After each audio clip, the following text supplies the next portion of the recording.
राजनीति भी क्या क्या रंग दिखाती है। जब आप सत्ता में होते हैं तो आपके आसपास लोगों की भीड़ उमड़ी रहती है और जैसे ही कुर्सी जाती है तो वो लोग भी किनारा कर लेते हैं जो आपके साथ साए की तरह खड़े रहते थे। कल तक राजस्थान सरकार का अहम हिस्सा रहे सचिन पायलट अब तो ना डिप्टी सीएम है और ना ही प्रदेश अध्यक्ष।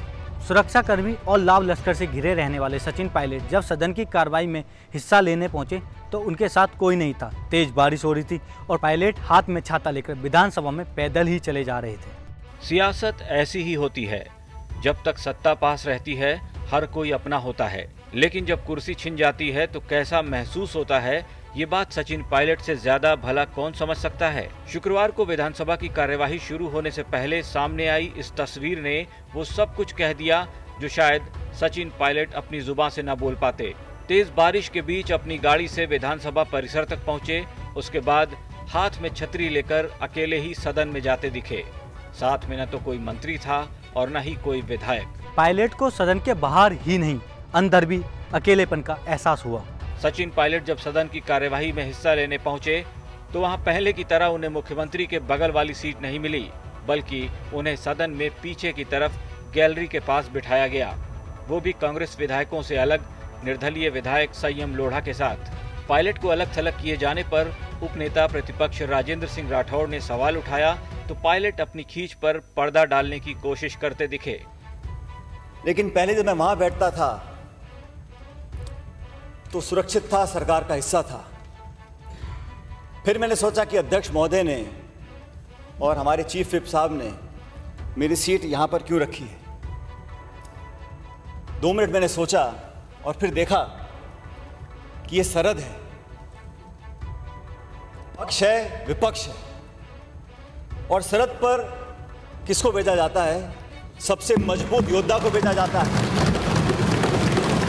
और आज इस विश्वास मत में जो चर्चा हो रही है उसमें बहुत सी बातें बोली गई, बहुत सी बातें बोली जाएंगी। समय के साथ साथ सब बातों को खुलासा होगा। आज मैं भाषण देने के लिए खड़ा नहीं हुआ हूं अध्यक्ष महोदय, लेकिन मैं इतना कहना चाहता हूं, जो कुछ कहना था सुनना था, चाहे मैं हूं चाहे मेरा कोई साथी हो, हम लोगों ने जिस डॉक्टर के पास अपने मर्ज को बताना था वो बता दिया।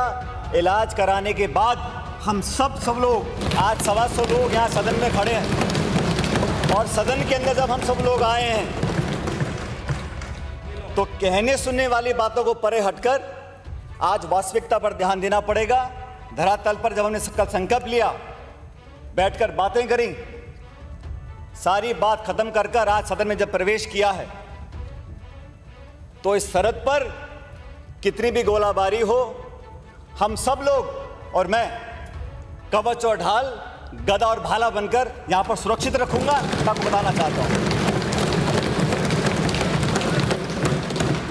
आपको बहुत बहुत मुबारक हो, आपकी गदा, आपका कवच, और इस कवच को पहनाने में जिन्होंने आपका ये हालत की, मैं समझता हूं,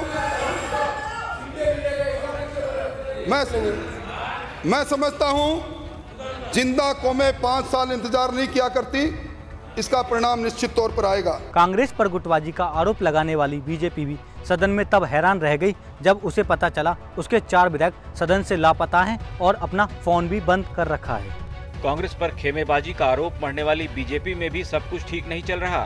गहलोत सरकार की ओर से पेश किए गए विश्वास प्रस्ताव पर चर्चा के बाद वोटिंग से ठीक पहले बीजेपी के 4 विधायक अपना मोबाइल फोन बंद कर विधानसभा से गायब हो गए। आदिवासी बाहुल्य क्षेत्र गिरिडीह के विधायक कैलाश मीणा, दरियाबाद विधानसभा क्षेत्र से विधायक गौतम मीणा, आसपुर विधानसभा क्षेत्र से विधायक गोपीचंद मीणा और घाटोल से विधायक हरेंद्र निमामा वोटिंग से पहले ही गायब हो गए। वोटिंग कराने के लिए बीजेपी के नेता इनकी तलाश में जुटे रहे, लेकिन इनका कोई पता नहीं चल सका।